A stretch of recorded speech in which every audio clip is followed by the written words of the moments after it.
created NASCAR and watched it grow into a sport enjoyed by hundreds of thousands in person, millions more on TV. Bill France had traits hard to find today. He was a family man who combined integrity with his achievements. More than anything else, he wanted to put on a good show. So, the show goes on without him, where Big Bill was laid to rest last week near the track he built and loved, the Daytona Speedway. As we're about to go racing here in Michigan, we remember the man whose legacy is one of this country's most popular sports. You're looking at Davey Allison, the leading driver of the year. Davey's willing to do almost anything to stay in first place. If it means risking a crash at the checkered flag to win, so be it. There's Dale Earnhardt, national champion 2 seasons running, and is now looking to three-peat. There's Bill Elliott. He's won here in Michigan 7 times. Will today be number 8? If Davey Allison appears confident, he should. He's been the fastest man this week.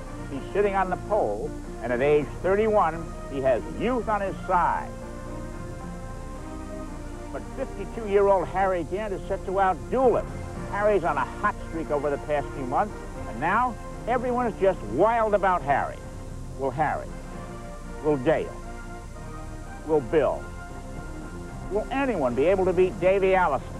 Only time, 400 miles will tell. Live on the starting grid at Michigan International Speedway, where we've had record cold temperatures and are set for what's expected to be record hot racing. Davey Allison has won his first pole position of the season. Finally it came, and in a car you folks have hardly turned a screw on all week long. Now can you or anybody else check out on this field today? Well, Mike, this car is awful good. It ran good in practice yesterday, and we really feel like that we've got a good shot at winning the race, but I don't know about running off and hiding from the rest of the field. It's always been a tough thing to do here, where they run 3 and 4 abreast.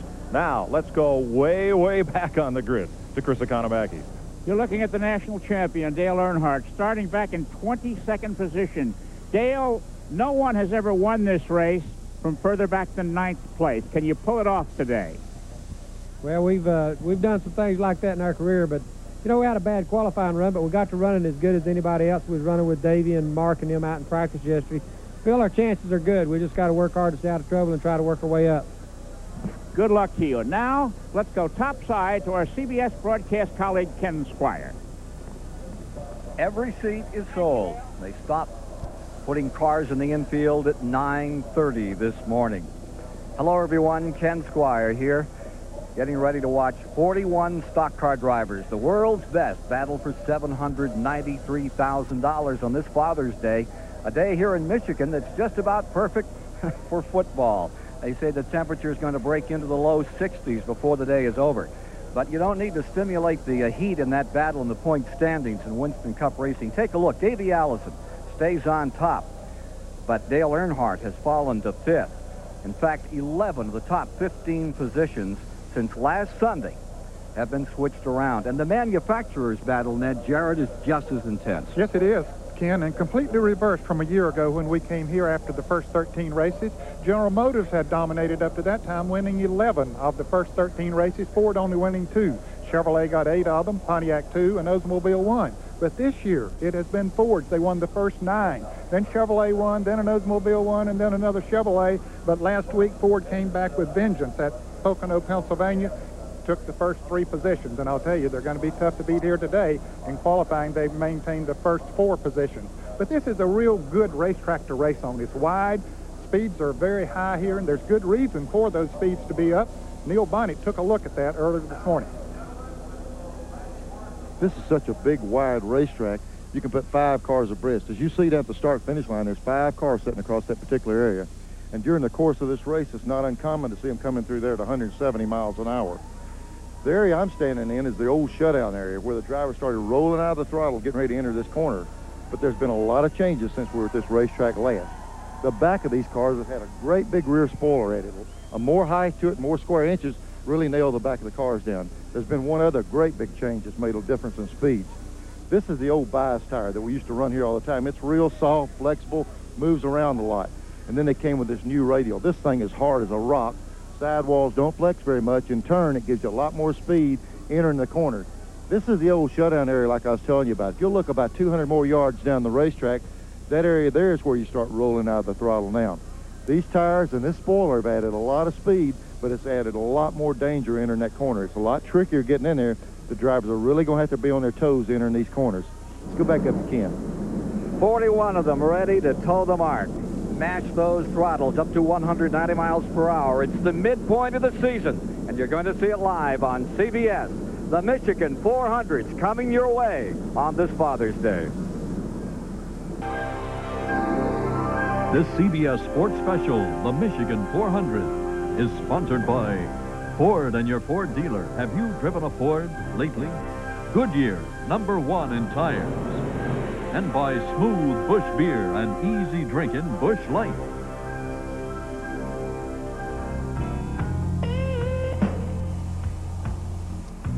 Starting lineup for the Michigan 400. On the pole, going for his 4th win of the season, Davey Allison. And alongside, second place last Sunday at Pocono, Mark Martin. In row 2, it's a 4-time winner of this event, Bill Elliott. And the winner at Pocono last Sunday, Alan Kowicki. Row 3 is the fastest Chevy in the field, Bobby Hillen. And Ernie Irvan, winner at Sears Point a couple of weeks back. For row 4, it's Brett Bodine, and a 2-time winner here at Michigan, Rusty Wallace. Row 5 is Darrell Waltrip and Ken Schrader. Row 6 today, Jimmy Hensley, the new driver for Cale Yarborough's team, and Ricky Rudd.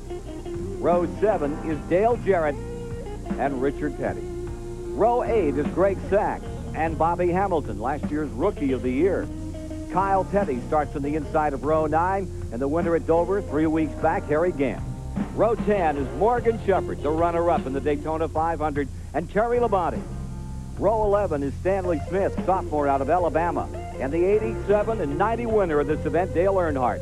Row 12, Sterling Marlin and Dick Trickle. Going to row 13, from Indiana comes Charlie Glotzback, and from Wisconsin, Ted Musgrave. Row 14, Hut Strickland and Rick Mast. Row 15, that's Jim Sauter and Jeff Bodine. Row 16, from Basalt, Colorado, Wally Dallenbach and Chad Little from Washington. Row 17 is Dave Marcus and Jimmy Means. Row 18, Derek Cope and Mike Potter. Row 19, Houston, Texas, H.B. Bailey and rookie Andy Belmont. Row 20 is James Hilton and Jimmy Horton. And the provisional starter is car number 30, the car of Michael Waltrip. Let's take a look at the track analysis here. Neil Bonnet, 11-time starter on this track. This is one of those subtle places that can get you. Yeah, it's a 2-mile racetrack with the turns are 18 degrees, the front straightaway is 12, the back is 5 degrees. But Ken, the big difference is those corner speeds and those turns. They're really flying.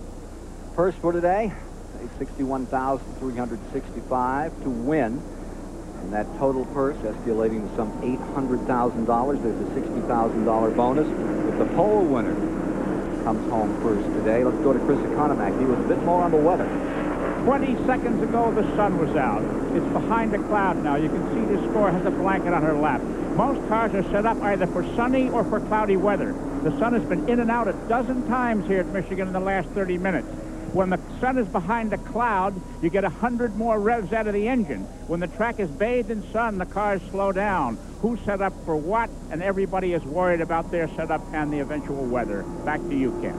The weather is going to create an extra lap here after the 2 provisional laps, those 2 preliminary laps. They are going to take a third today to get those tires really ready to hang on. Jim, that's probably what it is. They're going to get a little bit of heat in the tires. It's exceptionally cool, and this is the first time for the radial tire at this particular track, and they want to make sure they have it like they need it. Our in-car cameras include Ernie Irvan in the number 4 car out of the Morgan McClure team.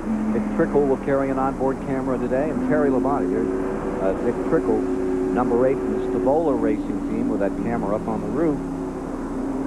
One more lap, and they're going to settle down and get with it today. And Ken, here's the car number 30 of Michael Waltrip coming into the pits. You mentioned he took a provisional spot. He tried to qualify the car on Friday, lost it up in turn 3 and 4, demolished that race car, was put in the hospital, kept overnight at the hospital, and didn't even come to the racetrack yesterday. But Ben Hess was going to qualify his backup car. He crashed also in qualifying. They had to send back to North Carolina, bring this car up here, worked a good portion of the night to get this car ready to go again. But Michael Waltrip is in it, starting the race at least. broken nose, a lot of stitches in his face and in his knee. Here's Mike Joy.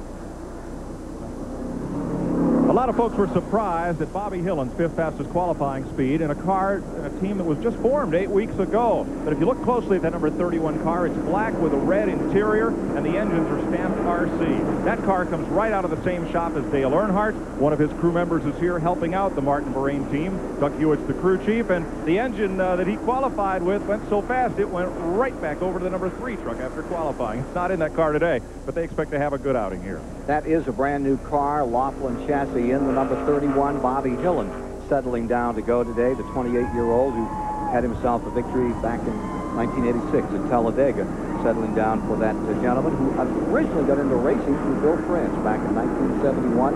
Team Ireland, number 31, that's the fastest GM car here.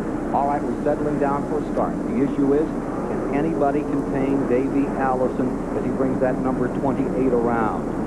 He told me yesterday, he said, this is the baddest engine that ever spit fire. We'll see what happens as car number 28. Davey Allison brings the field online for the start of 400 miles of competition here on CBS. Davey's already won $991,000 this season.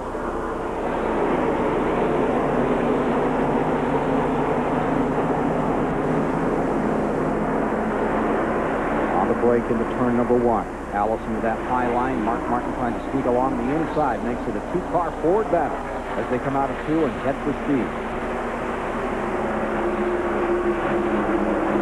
Here's Kawicki ducking to the inside. He wants to pass. He picked up the draft. He might get the lead going into turn 3. 3 wide as they go to turn 3 with Alan Kawicki, winner last week at Pocono, Pennsylvania, going up on top. Here they come out of 4 to complete the first lap. Coming down out of there at about 190 miles per hour. It will be Alan Kawicki to lead the first lap. Well, I'm sure that surprised some people. He ducked out from back there in his third starting position.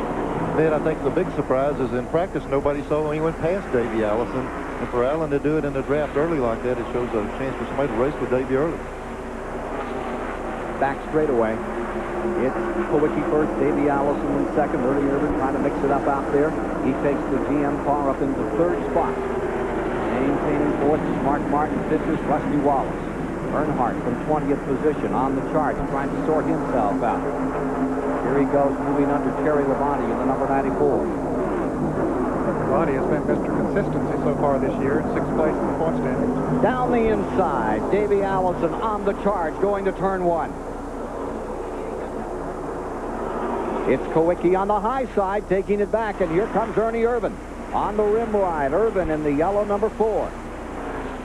Oh, it's sideways. Gets it? No, he does not. He's in the wall, hard. He stays up on the outside, and it looks like everybody will get by him, but a tough break there for Ernie Irvan.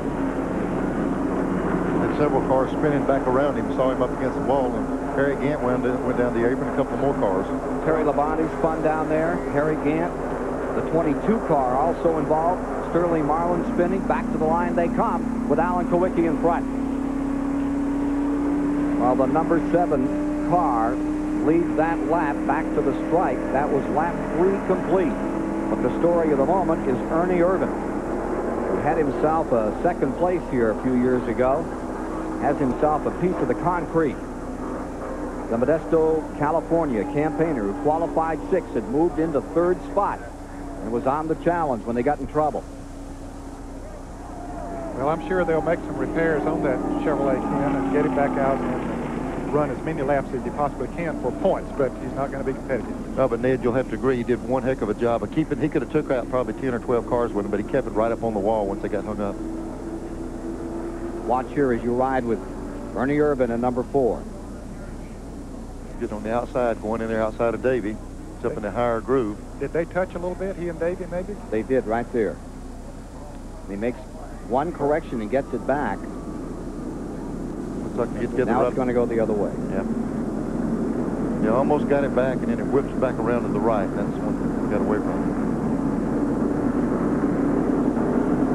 But right there, when he held it on the wall, he saved a lot of other race cars at that time. Here it is again. See the back end getting loose. And one tendency of these radial tires, Neil, is that if you try to overcorrect it, it'll shoot you straight into the wall. That's exactly what happened to Michael Waltrip in qualifying. So he didn't overcorrect there, but he did correct it just enough to get it out on the wall, and as you said, keep it there. Pressure get taken off that spoiler? Well, it's just a case where he's just trying to correct. There he is getting out of his car, and he's in the garage. But from Terry Labonte's viewpoint, in the number 94, let's watch it here. Well, the first thing he saw was the smoke up ahead, and then all of a sudden he gets bumped from behind and turns around the wrong way.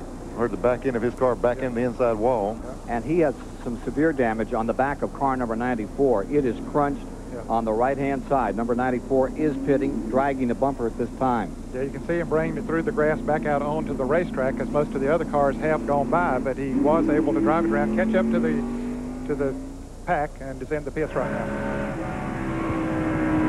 Listen to this.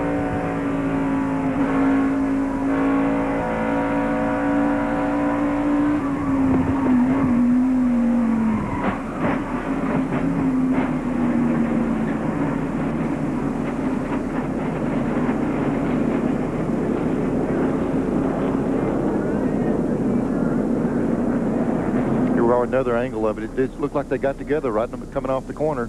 Ernie got it out there in the outside wall, and if you look back behind, that's when the other car started stacking up a little bit. Ernie scrubbing it against the wall. The only thing to do, stay out of the line. And Labonte got hit from the rear. It might have been the 22 car. They were sliding together, Ned.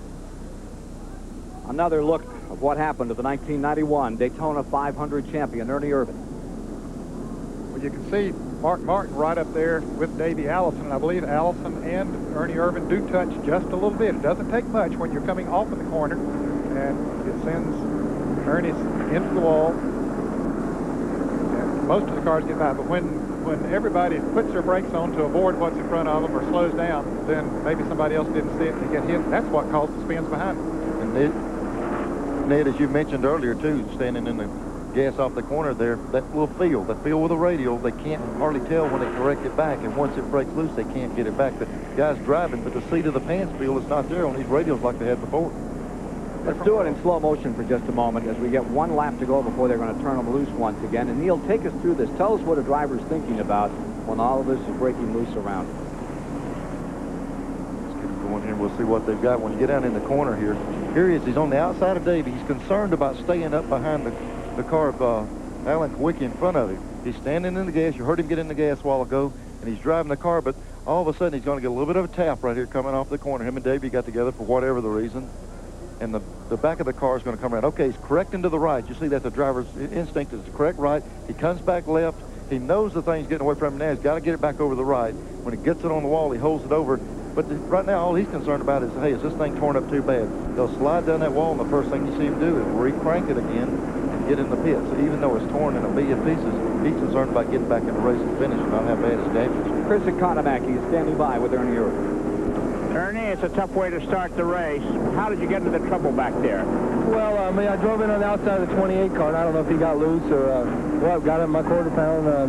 I had it sideways off too. Thought I could maybe save her and just didn't quite get her together. The right side of the car really looks torn up. Will they be able to get it back on the track and where it'll run for you? I think so. You know, we'll have no chance to win the race, but I think the car, we'll get it back out there for sure. You all right? Yeah, I'm all right. Okay, better luck next time. There you have it from the man in that first accident here today in Michigan. Back to you, Ken.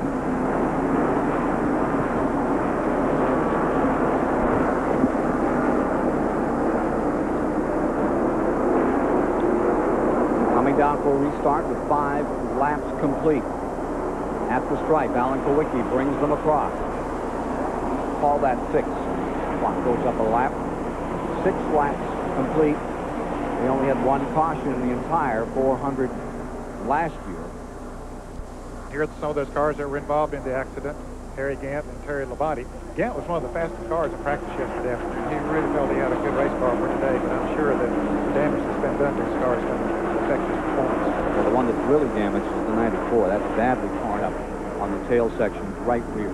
And aerodynamics play a big part here at this racetrack as fast as they run. Meanwhile, up in front, Kawicki leads with Davey Allison in second, and Rusty Wallace scooting down to the inside. The black number 2 being challenged by Mark Martin on the outside, and it's Martin, the number 6 car, going into third. Wallace deployed now fourth.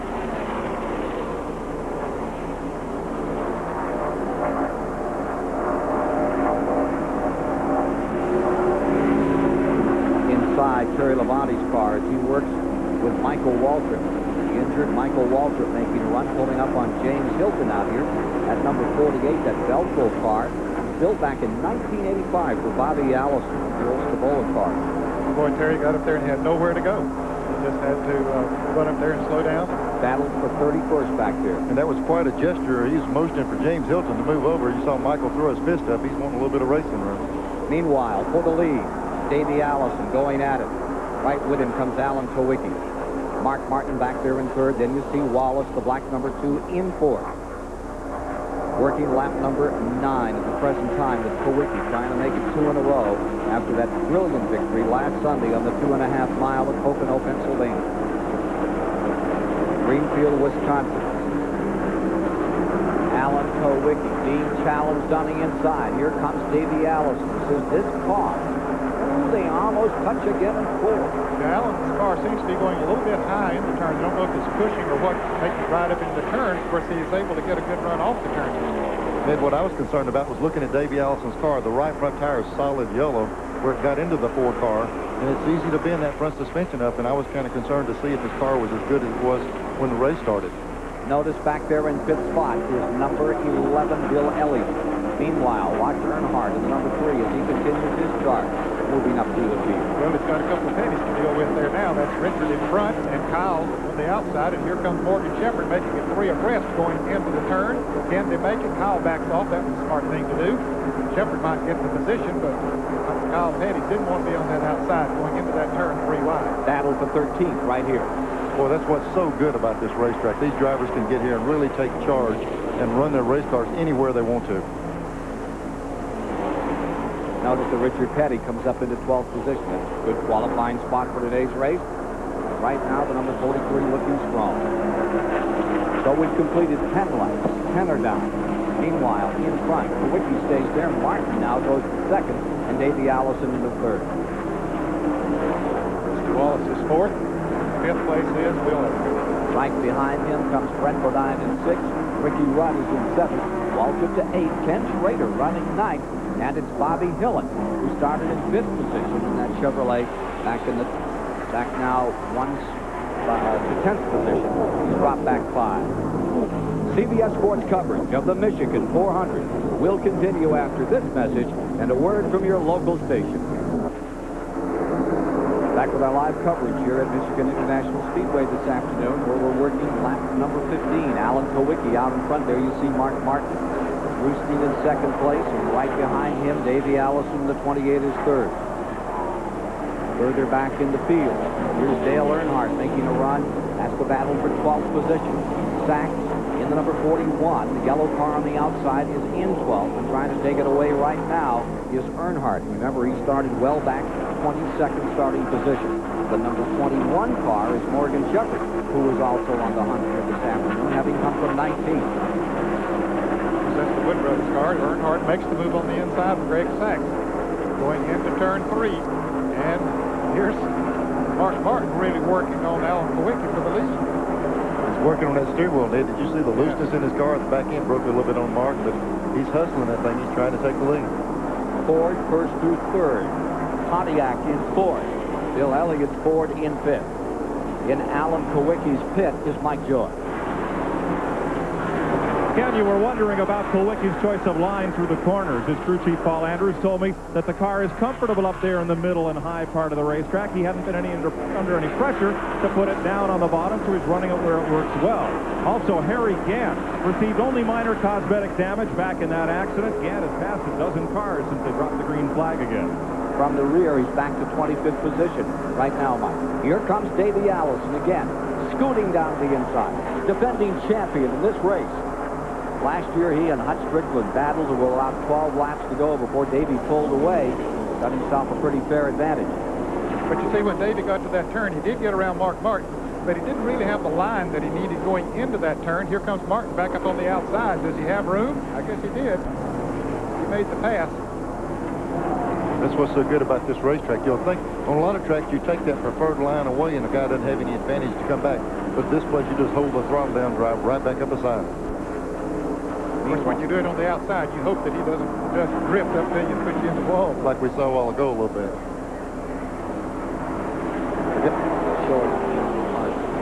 Is Rusty Wallace. He ran good in practice yesterday, but also that car, he ran good at this racetrack. Penske's car owner owns this track right here, and he's really needing to run good at this particular race. Only GM car in the top 5 right now is Rusty Wallace. Those other 4 you see there on the screen are all Fords. He has been Mr. Unlucky all season long. Name any gremlin you can think of, and it's grabbed him at one time or another. Right now, Wallace is looking good at Formula 1 here. Pontiac has not won this year. The best finish was Rusty finished second at North Wilkesboro earlier in the year.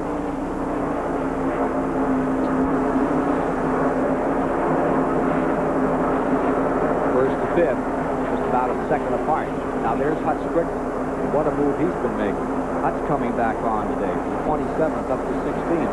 The best finish he's recording was right here on this track in the Bobby Allison car a year ago. Looking good right now. Closing in on Morgan Shepherd. Working the 20th lap right now with Alan Kowicki, number 7. Continuing on the advantage, Mark Martin in second, Davey Allison again falling back to third. Big Trickle has our telemetry on board today. There's your front 3, and there you see Wallace and Elliott hanging right in there, top in number 11, 5th place. And now Waldrop has taken over in 6th. Here's Big Trickle's car number 8 from the Stavola Racing team. Currently 12th in the standings. He had been 10th. Get an idea about going around this track thanks to this telemetry. Well, you can see the RPMs picked up there to 8,300. And then, of course, as it goes through the turns, it backs off 6,200. So that's about a difference of 2,100. Neil, I wouldn't have thought that you'd lose that many RPMs in the turns. No, Ned, but he's off the pace just a little bit. He's not quite as quick as some of the other cars, and that's what they'll have to work on the pit stops. You don't want that much RPM drop in the corner here. We saw 83 down the front straightaway. We saw about 8,000 or 81 down the back. The front straightaway is good for about 200 more RPM, and that can create problems during the race. You steer it for the back straightaway, you're fine. The front straightaway, you can blow the motors up, so they have to have a compromise. But it's like about 200 more RPM up the front straightaway. Here he comes again through this area. High 180-mile-an-hour range. 190 is good numbers down through here. Got a draft off those cars in front of him and turn some numbers on that end. Running in 24th position now. There's the 15 car, the Bud Moore car, just directly in front of him with Jeff Ledine control. Did you notice that one little bit touch of brake? We watched the lap and we saw him touch a brake one time. They're so fast they don't need the brakes here a lot of times. And the turns are wide, and they can drift in the turn. Here's a battle for the lead, Ken. Yes, indeed. It's Mark Martin challenging once again. Martin getting ambitious as he goes back after Kowicki another time as the 3 Fords continue up in those front spots. Rusty Wallace staying right there in 4th. Here's another challenge coming again out of turn 2. When they get side by side, Ken, this is a perfect opportunity for the third place guy to make the move 3 abreast. We saw it happen on the first lap, and it usually opens the door for somebody to do it again. It's Mark Martin blasting down the inside up into turn number 3, the Batesville, Arkansas campaigner, who started outside of the front row. And here comes Davey Allison taking Alan Kowicki as well. So Kowicki goes from 1st to 3rd on that half a lap. Mark Martin had a 3rd last week at Pocono in the 2.5 mile. Looking stout at this moment. I tell you, somebody is glad to see them battle. Every time they do that, you see Rusty Wallace creep up into the picture. Just a little bit of shuffling in the front, he's able to close in on him. He's hoping for some side-by-side racing up in front. Opens up a lot of air up there when 2 cars running side by side. The drafting definitely is effective here. Coming up on 24 laps completed. Mark Martin sees his 2nd win of the season. Earlier, picked one off at Rockingham. There you see him up in front. Now it's Davey Allison sitting in the catbird seat. Those front 5 have drawn away from the rest of the field. Pretty good advantage over the rest of them. They thunder down into turn number 1. Yeah, they got about 300 yards on Darrell Waltrip, who has moved up to the 6th position. And it's Ricky Rudd now in 7th. Schrader is 8th. Brett Bodine is in 9th. Dale Jarrett has come to 10th. Earnhardt finds himself now in 11th.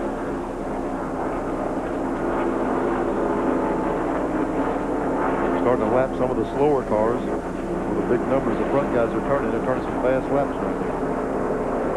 Here's Harry Gant in the number 33. To get himself sorted out from that incident early on, which took Ernie Irvin's number 4 out of the race. And he's knocked off over half of the field. It's up to about 18th position now and still moving forward. He goes around Greg Sachs there, so apparently it did not hurt his car too much. Sometimes overcoming adversity seems to help him getting taken back for the moment as he fights with Sachs here. Remember, Irvin won Steers Point after he got a black flag at the start and had to come from dead last and won it. Harry Gant always comes on strong in those last few laps. So for the moment, Mark Martin stays in front. Davey Allison in second. Alan Kawicki in third. It's a Ford show at the moment here in the Michigan 400. 2-mile Michigan International Speedway. We're working lap number 30 of 200 to be run today. For the moment, Mark Martin has the advantage over Davey Allison, Rusty Wallace, Bill Elliott, and Alan Kawicki in the top 5. Darrell Waltrip just back in 6th spot. Here you see the work continuing on Ernie Irvin's car number 4. Take a look at a piece of tape just moments ago as they were working on that number 4 down there. Yeah, I got brakes, Robert, but it's like the pedals jammed against the floorboard, but it's sticking way up. Well, how many brakes we got hooked up? Of course, he's wondering how many wheels were hooked up to the brakes. I'm sure they've got all 4 of them, but it doesn't probably feel that way to him. Now, he's raring to go. If they'll just give him 1 break, that's all he wants. That's a frustrating feeling sitting there. They need to get out there for points, and he's ready to go, and they're just having to patch that thing back together as best possible. Here's Stanley Smith. Smoke coming from his car. He was the second-round fastest qualifier here yesterday. Started in 21st position. Looks like he's headed to the garage. Andy Belmont in for an unscheduled pit stop as well. Another one of those dirt modified racers out of the Pennsylvania area. Andy Belmont, a rookie in the Winston Cup race this year. The battle developing up here for 4th at the present time. And 5th and 6th seems to be in question. Well, the front 3 cars have pulled away from the Fords of Mark Martin, Davey Allison, and Alan Kawicki have pulled away from Bill Elliott now has taken over 4th, dropped Rusty Wallace back to 5th, and Darrell Waltrip has caught Rusty Wallace. It looks like Darrell is running a real high line around the racetrack. You know, a few years back, the guys used to run up high, and 1 and 2 here, now, just say he gets under, but in 3 and 4, he ran a real, 1 and 2 ran a real high line, and he got a run on Rusty. He cleared him right here, and now he's got Bill Elliott sitting in front of him in 4th place. Good run for Waltrip today. He's been second in this 400 twice. Never won it.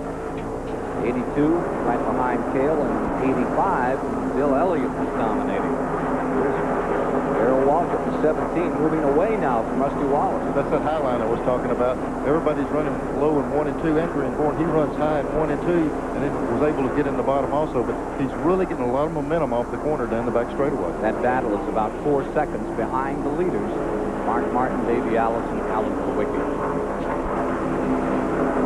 It probably won't take long for these scores to pass the word that Darrell's running a little bit higher, and then some of the other guys start losing those positions. Yeah, the spotters will certainly take a look at that and notify their drivers. And Davey Allison has taken over the lead going into turn 1 as we watch this battle. Let's go to Mike Joy. And that puts a smile on Larry McReynolds' face. He's Davey's crew chief. That little bump with Ernie Irvin doesn't seem to have hurt him at all. I really couldn't understand. That little bump didn't seem to have hurt him with Ernie. No, it really didn't. He said everything was okay. He didn't get hit in the wheel. Right now, we got a little bit of a push from the center out. We got a pit in about 10 laps. We're probably going to take a turn about out.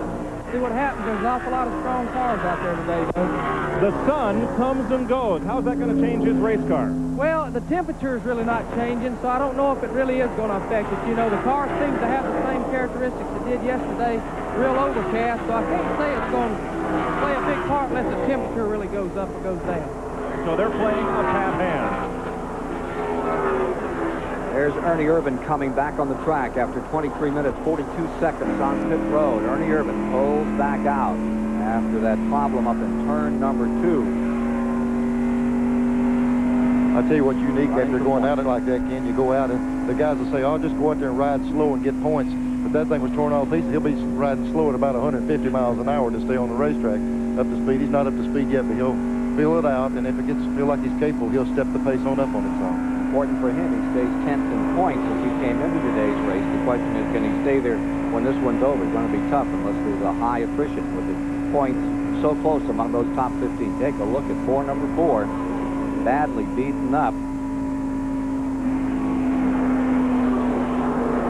let's listen to Ernie Irvan as he first came back out on the track communicating to Tony Glover and company. Yeah, I don't really think that'll matter much right now. Probably not, but it's my job to tell you that. Yeah, I know. I think he just got a call from his spotter saying the leaders were coming by. The leaders are coming by on past him, and they always do that. They tell you when the leaders are coming up where you know to give everybody room. And I think he told him, he said, that's my job to tell him. He probably wondered why he was telling him so many laps down. 31 laps down, the distance back that car number 4 is. Let's take a look at a running order to give you an idea of where your favorite is in the field, as it continues to be Davey Allison, last year's winner, out in front with Kulwicki right there and Mark Martin in the top 3. Looking further back through the field, Brett Bodine, Kyle Petty now finds himself up in that 12th spot, and Earnhardt has come into 11th. Gary Gantz making a great run here, Ned. Yeah, he's running right on the back bumper of Kyle Petty. In fact, he's moving under him going into turn 3. You can see Jeff Bodine back in the field there. Ricky Petty's dropped back in 22nd. He was up there in the top 15 for a while. Terry Labonte's still back there. We mentioned that a lot of damage to his car in that wreck, so keeping him back there. Sterling Marlin also had a good bit of damage in the wreck. If you're just joining us, one caution early in the going when Ernie Irvan got one stuffed in the wall in turn number 2. He was in for 31 laps for repairs. Thus far, it's been the only caution on the day as they worked the 38 of 200 laps. We just heard Larry McReynolds say it wouldn't be long before they had to pit for fuel. We're going to see a little bit straighter hand on the fuel now. As I walked by the NASCAR trailer this week, Ned, I know you saw them also. There were several fuel cells sitting on the ground with all the bladders out of it and everything, so they're really checking these things. And I think you're going to see these guys not be able to stretch the mileage as far as they have in the past. They're really policing that area. They're checking them very, very closely, no doubt about it. In fact, they have a template now for the fuel cells. Dale Jarrett, number 18, is running in 10th. And the closing ground is the Earnhardt car right behind it. There's your leader, Davey Allison, staying in front here at the Michigan 400. The PGA Tour travels to the Westchester Country Club in Rye, New York for the Buick Classic. Scheduled to compete are Dennis Love III, John Daly, and last year's champion Bill Andre. Be with us on CBS next week for the Buick Classic. 10 pit stops are beginning to happen here at the Michigan International Speedway. Ricky Rudd has already been in. Ken Schrader's in right now. So is Greg Sachs and Ted Musgrave. Dale Jarrett came in a moment ago. Apparently didn't have brakes on his Chevrolet and had to continue on around the racetrack. Working the 43rd lap, as again, we're watching Kyle Petty come on to pit road. Let's go to Mike Joy. Bill Deese is sitting on the wall, and Bill got bumped into when Dale Jarrett tried to come in and come to a stop. He's the tire carrier and was coming around to do his job. He's a little bit shaken. Gary Nelson of NASCAR talking to him now, wants him to go to the care center and get checked out, but he's shaken but stirred. He's okay. From the Stanley Smith crew. Leader is on pit road. Davey Allison eases car number 28 in. This, as the field works, lap 44. Davey Allison on pit road, giving Alan Kulwicki first, Mark Martin second, and Darrell Waltrip third. And coming in very slowly is Dale Jarrett, trying to get the Joe Gibbs car flowed, and he's taking extra time. There's Davey Allison's number 28, the leader on pit road. While this is happening, the 94 car went behind the wall. He blew going down the back straightaway, Terry Labonte. Remember, Labonte was in that incident. He spun. He wasn't in it, but he spun to avoid the incident over in turn 2 at the outset of the event. He has just gone back behind the wall, the engine expiring. Well, there's Dale Jarrett finally creeping into his pits. He came into his pits at a normal speed. Ricky Rudd was pitting right in front of him, and he saw that he wasn't going to get stopped. So it was either run over 2 or 3 men right directly in front of him, pin them into Ricky Rudd's car, or either make a sharp right. He hit the tire carrier, and fortunately he's apparently okay, but it was a good quick move on his part there to maybe keep from causing a very major situation. Earnhardt is on pit road. Rusty Wallace. Here's Mike Joy. Mark Martin getting service from Steve Hamil's crew. Tony Martin with the car in the air. Chris Utsey and Jerry Skinner, rather Steve Hamil doing the tires. Wayne Wood hasn't fueled, and he's away. You know, Mike, one thing that's interesting, we're only seeing them change 2 tires down there today. They're just doing the right side tires. Normally, they'll change 4 tires when they come in, Neil. That must be a compliment to the radios. They're having good mileage with them, and they're real fast even after they get miles on them. Alan Kulwicki, who had inherited first place, now on pit road in car number 7. At lap 45, here is Kulwicki, last week's winner at Pocono on pit road. say there's a smashed windshield on Dale Jarrett's car. Well, that tire could have flown up there and hit it when it hit the tire carrier. There was a lot of commotion there when it happened. I just happened to be looking straight at it, and it was about to be a very, very serious situation. 14 and 2/10 pit stop for fuel and 2 tires on Alan Kulwicki as he comes back on the track. There comes Darrell Waltrip in, and he had really been gaining, Nate, as you mentioned. He's really pulling up on the leaders. He had the fastest car on the track before this set of stops. Yeah, I don't think there was any question to what he was the fastest man out there. And was the leader after Kulwicki had come on pit road. So he got himself 5 bonus points for leading a lap. Remember that speed limit on pit road today is 55 miles an hour. 70 last week up in Pocono, right? Yeah, I think so. If we ever see one we needed, it's just like what happened. Containing that, keeping that speed down. When there is a problem, even though the guy was bumped with the tires, it's not real serious. You come in there 120 miles an hour, you're going to hurt somebody. In his 18th Michigan 400, here's Waltrip coming back on the track. And Elliott may have run it a little lean. Yep, I think he stayed out there too long. He had taken the lead in the Junior Johnson car, but he might have stretched it a little too far to get those 5 bonus points. Now, this team normally gets as good or better than gas mileage than anyone, but maybe not here today. Boy, of all places to run out, he ran out on the back straightaway, and he's going so slow, he's going to lose a lot of time here. 4-time 400 winner. Yeah, he can't even keep up the 55-mile-an-hour speed limit coming down through there. Harry Gant now gets those 5 bonus points for leading. Car number 33 jumps into the advantage, and there's Mr. Economy run. Yeah, if anybody exceeds Elliott's gas mileage, it's Harry Gant. Of course, he won at Dover as a result of good gas mileage. And remember, he's come all the way from the rear in this one. The amazing 52-year-old Harry Gant. I tell you, Leo Jackson and their group that build the motors for that car, they're known for a lot of power, and I guess they're getting to be the champs of fuel mileage also. Car number 11 came in, got fuel, and then wouldn't crank for a moment. Now it's fired and it's going back out. Here's your leader, 33, Harry Gant, for the moment, has this race. I believe the 28 is now being shown. There's a second-place car, Davey Allison. As we watch Elliott go out there, what really hurts one of these motors is the way they have to re-crank it with that is put ether in it, just like in a diesel engine. And when they put that ether with the kind of compression these motors have, sometimes they damage the motors. The engine guy hates to see you get that can of ether out, and they had to do it to crank that car. Remember that Gant was involved in that incident at lap 5, so he was on pit road and they topped the tank. Coming in now. Here he comes in now. Dave Marcus also pitting just in front of him. So that's a good point, Ken. It did allow him to run those few extra laps and could have possibly caught a caution. He didn't in this case, but there's always that possibility. Working lap 50 of 200 at the present time as Gant comes in. He had been the leader.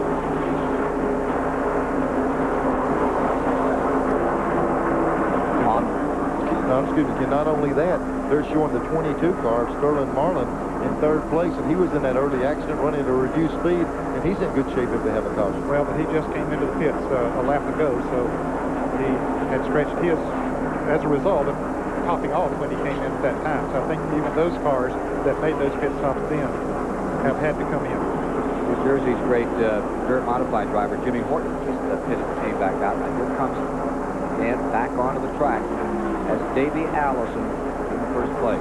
Let's go to Chris Economack with the new pit rules.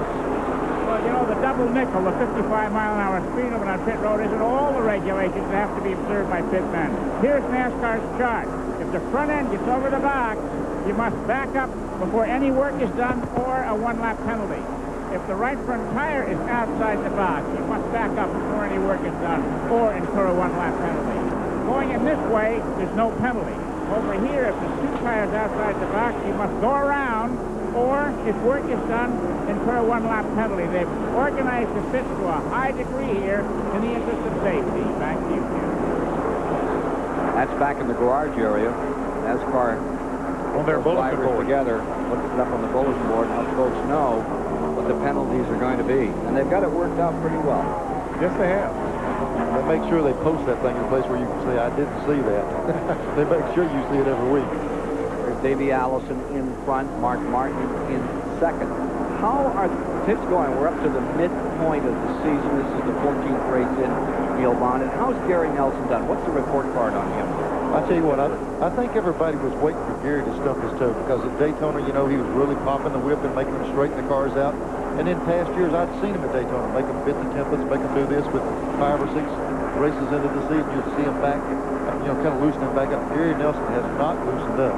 He's got the respect of these car owners and these crew chiefs, and he's not biased. He's just making everybody bite the bullet and fix them right, and I think they respect him for that.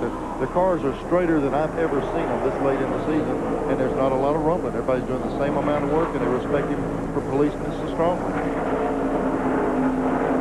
Interval between first and second. We show it as 11 and 2/10 seconds at the present time as Davey Allison stays up in front. Race summary is sponsored by Quaker State. The Big Q is one tough motor oil. After 104 miles here, we had 5 different leaders. They've swapped that lead on 10 occasions. They're averaging 153 miles an hour. There's been that one caution period, and 3 cars are on the attrition rack at the present time. 3 cars out of the race. H.B. Bailey out of Houston, Texas. Stan Smith's car lost an engine, and Jim Sauter, the Wisconsin campaigner. And Terry Labonte, now you can add to that, and also the Rookie of the Year last year, car number 68, Bobby Hamilton, has gone behind the wall. They haven't put those up as for sure, but they're back there, and it looks like they are done, so put that count up to 5. Here's Mike Joy. Well, the man who made that decision on pit stops, whether it was 2 or 4 tires for almost the whole field, was Larry McReynolds. And he didn't make that decision until Davey was right in front of him.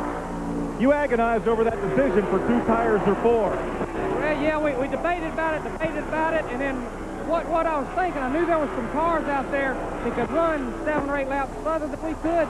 We only changed 2. We come out on the lead lap still if the caution comes out. We changed 4, caution comes out, then we're sitting there a lap down. So Ware looks good on the Goodyear tire here, so I think we'll be good for change 4 about lap 85, 86. So when the leader makes only 2 tires, that's the tone for the rest of pit road. And anybody else who wants to get 4 may find themselves a lap down. Already going a lap down is the number 11, Bill Elliott. You see Bodine's number 15, Jeff Bodine, about to go another lap down. Davey Allison in the car number 28. And another guy that could be in trouble here is Earnhardt. He's only about 5 seconds out in front of this car number 28 at the present time. So, Davey Allison, who said earlier that this is the best car we've ever had, he told me yesterday. There's no question about it. It'll be hard to match the record that the old car 007 had that license number on it from that team. But he said, this one can't do it. Doing it is right now. You know, just before this pit stop, they were all bunched up. Davey certainly had a good pit stop, but he must have made good time getting in and out of the pits. And not only that, we heard Larry McReynolds tell Mike Joy they were going to take a round of bite out of the car. If they were a little bit pushy earlier and they got their round out, he's checking out on them. Now, whatever they did to that car has really improved on it. He's just pulling away from them. You're about to put a lap on Jeff Bodine. Bodine currently being shown in the... Well, he's back, I think, 15 at the present time. Car 15 in 15. Boy, this is one of these lap cars, just like Bodine. He's got to run the hardest laps he'll run all day long. He's got to try to stay in front of Davey in case the caution comes out. But somebody as strong as Davey is, it's hard to hold him on. The 007 car that won the 600, then went down to the Winston this year, was destroyed. Those pictures that you saw at the top of our telecast, when he won the Winston, crashed into the wall after coming across the line, $300,000 richer, but he didn't remember getting the checkered flag. The car certainly looks as strong as Davey Allison said it was just a day ago. Here's the second and third place battle. Alan Kowicki still hanging on to the second. Mark Martin hanging on to him. And Waltrip stays 4th, Ricky Rudd in 5th, Rusty Wallace in 6th, Kyle Petty is 7th, Mr. September. Harry Gant is in 8th, Schrader 9th, Brett Bodine is in 10th, Hut Strickland stays 11th on the field, and Ted Musgrave just gets better. He's up in 12th spot right now, while Earnhardt is back in 3rd. A fair chance he may go a lap down. A little twitchy up here as we watch those pictures out of turn 4. Look here, Davey Allison was not able to pass 15. They caught Morgan Shepherd, and Jeff Bodine went around Shepherd. Now Davey trying to pass the 21 car that beat him here for the August race last year. Now he moves on the inside of Shepherd in the Wood Brothers car and puts him a lap down. Morgan had moved back to 15th after Jeff Bodine got by. But Bodine really fought hard to stay in that lead lap, and he's still there. He pulled right up on Bodine just like he was mowing the grass, and then all of a sudden it went away. Well, I tell you what, just talking about Bodine knew that he needed to try to run real hard laps because just a couple of hard laps, you catch a caution flag, it's worth 2 miles on this racetrack. So he's running some tough laps right now. Davey is going to try to put that car lap down. Anytime you're in a position to lap some of the contenders, you do it. And I guarantee you Davey's going to try to put the 15 car down. Did I say 300? Didn't you win $600,000 for this? It's a big pot of money. Yeah, most of that must be the winner, though. About $300,000. Yeah. That's enough for one night's work. It was enough to replace old 007, I promise you. Right, even as valuable as that car was.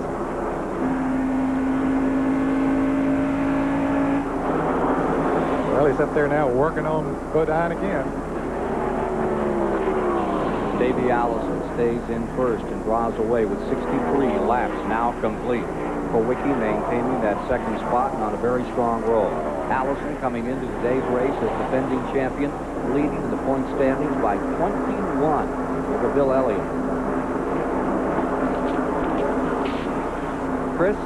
No, Ned and Neil, I talked with Davey Allison last night. He said how difficult it was to get his car right for this track. The sun's been out now about 5 laps. The track's heating up.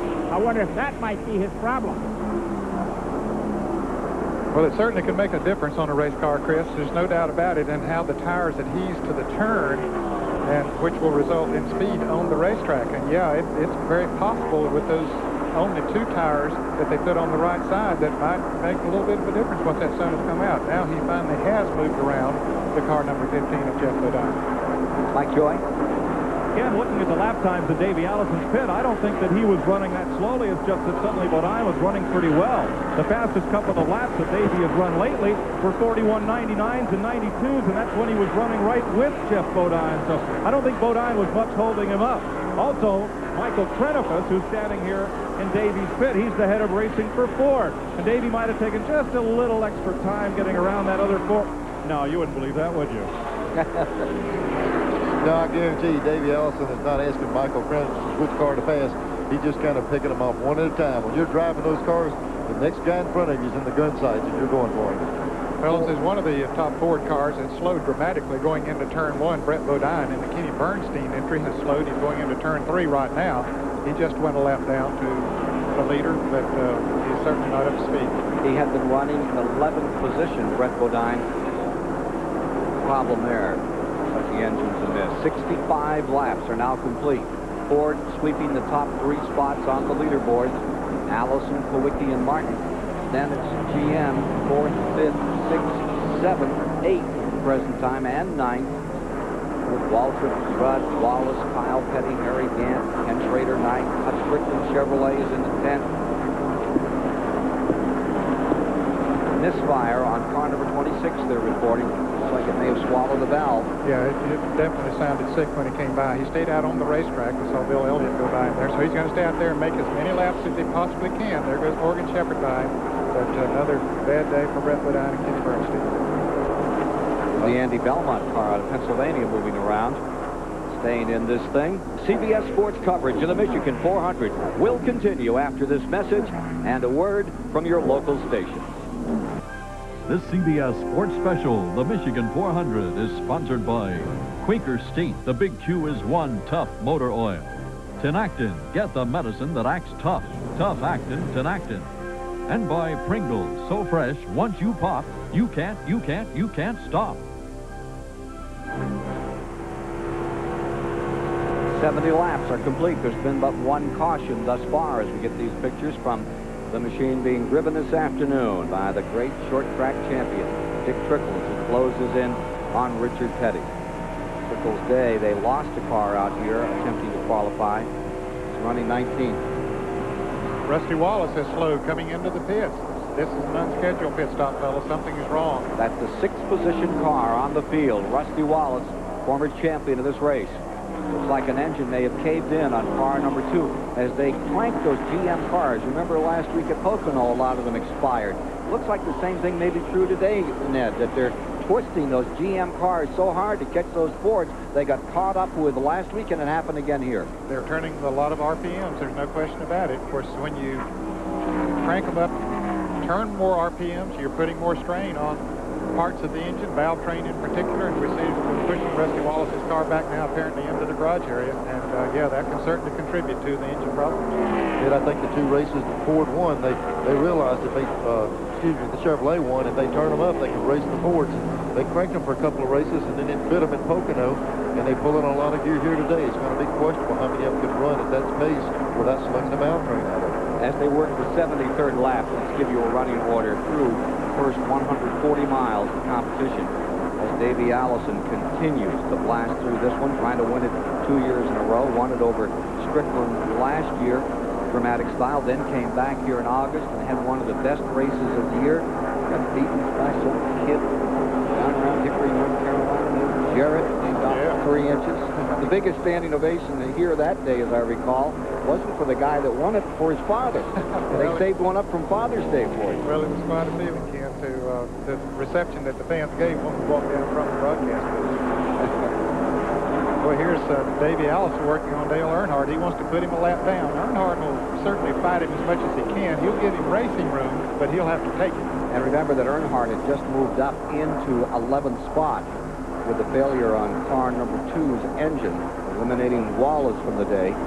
Here's Earnhardt putting on a spiffy little go here as he tries to stay in that lead lap. Right in front of him is number 30, Michael Walter, driving really hurt. Michael took a lot of abuse in that terrible crash that he had back here in qualifying. Right up here in turn 3 was where he went head-on in the wall and shoved the whole front of that number 30 back about 3.5 feet, and it moved the interior of the car back several inches. Broke his nose, cut his lip, cut his cheek, got about 14, 15 stitches in one leg, and he is one sore puppy, but he's out here today. He was in the hospital all day yesterday. Ben Hess tried to qualify a backup car.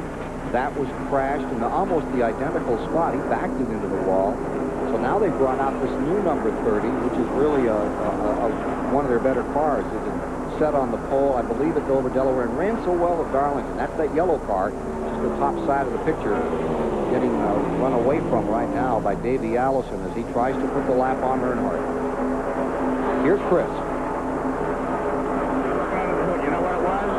Yeah, I thought it burned a piston, but it broke another crankshaft. It's the same problem we had on Martinsville. And it broke again. It's too bad because the thing was handling perfect, running good. The Fords are tough, but RPMs weren't too high. Everything was fine. The car was handling good, but it just broke that crank. So, how tough is this racetrack on cars?